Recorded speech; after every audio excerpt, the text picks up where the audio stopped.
최영우 베트남 이야기 34번째는 대한제국 후권 피탈과 월남 망국사 어떤 관계인가입니다.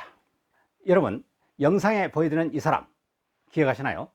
일제 식민지 시기 마지막 총독 아베 노부유키인데요. 이 사람을 보시면서 퍼뜩 생각나는 사람 있습니까?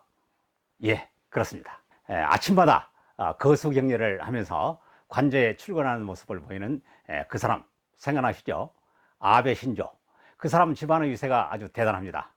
그 사람의 외조부가 제56, 57대 내각 총리 대신을 지낸 기시 노부스케라는 것은 잘 알고 계시죠?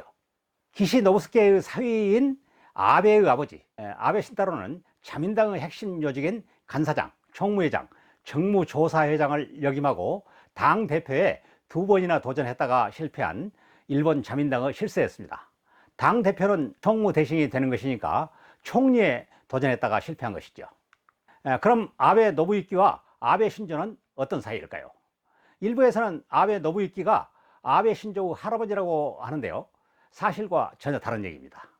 아베 노부유키와 아베 신조의 아베는 발음만 유사할 뿐 전혀 다른 집안입니다.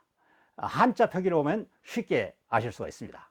중요한 것은 두 사람의 혈연 관계가 아니라 아베 노부유키가 1945년 8월 15일 일본의 패망 후 본국으로 돌아갈 때 포붓고 간 악담입니다.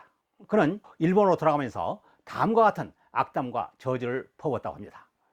우리는 패했지만 조선은 승리한 것이 아니다. 조선은 결국 식민교육의 노예로 전락했다. 그리고 나 노부유키는 다시 돌아온다.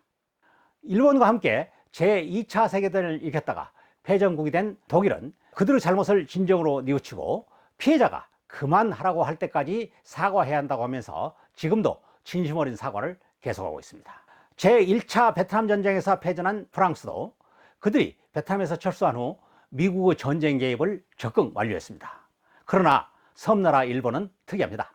아베 노부유키 후예인 아베 신조와 우익들은 아베 노부유키가 남긴 악담과 저주를 따라하지 못해서 안달이 나 있습니다. 전쟁의 교훈과 패전의 교훈을 제대로 받아들이지 못하고 있는 나라가 바로 일본입니다. 역사를 잊은 민족에게 미래는 없다고 했습니다. 단재 신채호 선생의 말씀입니다. 단재 신채호 선생은 역사적 교훈을 통해 국민을 계몽하고 민중의 힘을 빌어 기울어가는 국운을 바로잡으려고 노력했습니다. 신채호 선생은 1906년 월남 망국사라는 책을 입수해 본인이 주필로 근무하고 있던 황성신문에 월남 망국사를 연재하면서 대한제국 지식인들에게 큰 영향을 주었습니다. 월남 망국사는 베트남 응웬 왕조가 프랑스에 침탈당한 교훈을 기록한 책입니다. 우리나라와 유사한 역사적 변천을 가졌던 베트남, 즉 월남의 응웬 왕조가 실질적인 국가 권력을 프랑스에 넘긴 것은 대한제국보다 25년 앞선 1885년입니다. 조선에서 1884년 갑신정변이 발생한 바로 다음 해입니다.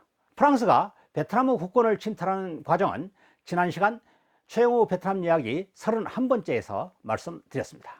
프랑스가 베트남의 국권을 침탈을 하자 명목상으로 존재하고 있던 함응의 황제는 1885년 7월 궁궐에서 탈출해 중부의 꽝지성 산악지방에 응감해서 근황령을 반포했습니다. 함응의 황제의 근황령에 따라 베트남 각지에서 의병의 무장투쟁과 지식인들의 독립활동이 시작되었습니다. 상당수의 지식인들이 일본으로 망명해 독립활동과 서양식 교육을 독려했습니다. 그들은 당시 청일전쟁과 러일전쟁에서 일따라 승리한 일본을 본받아야 할 선진국으로 보고 있었습니다.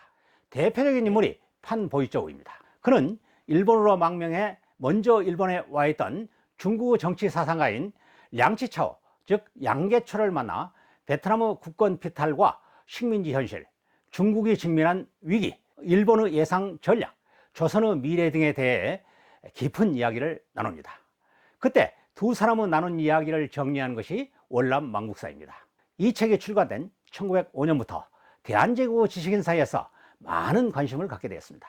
책이 출간되고 1년이 지난 1906년 황성신문의 주필이던 신채호 선생의 주도로 월남 망국사의 일부를 집중 조명하는 발췌 연재가 시작됩니다.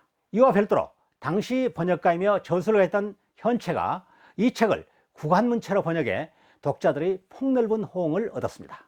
1907년에는 한글학자 주시경과 이상익이 국한문본을 완전 한글체로 번역했습니다. 그 후 1907년 경향신문이 근래에 발간된 책평론이라는 주제로 17회에 걸쳐 월남망국사를 연재했는데, 그들은 월남망국사가 거짓으로 가득 찬 소설이자 천주교를 죽이려는 독소라는 악평을 내놓았습니다.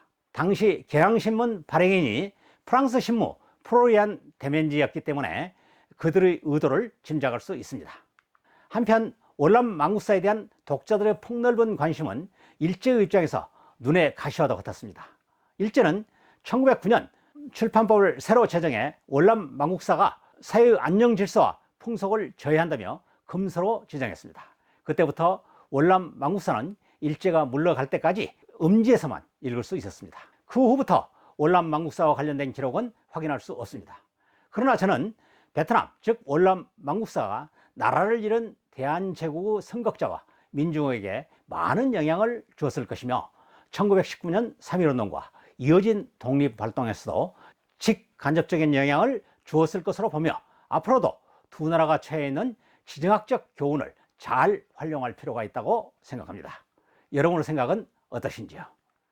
다음 시간에는 베트남 응해낭조 말기와 조선 말에 퇴직관료와 백성이 주도하는 의병이 들불처럼 발생했는데 호남 지역 의병을 중심으로 말씀드리겠습니다. 여러분, 다음 영상에서 만나요.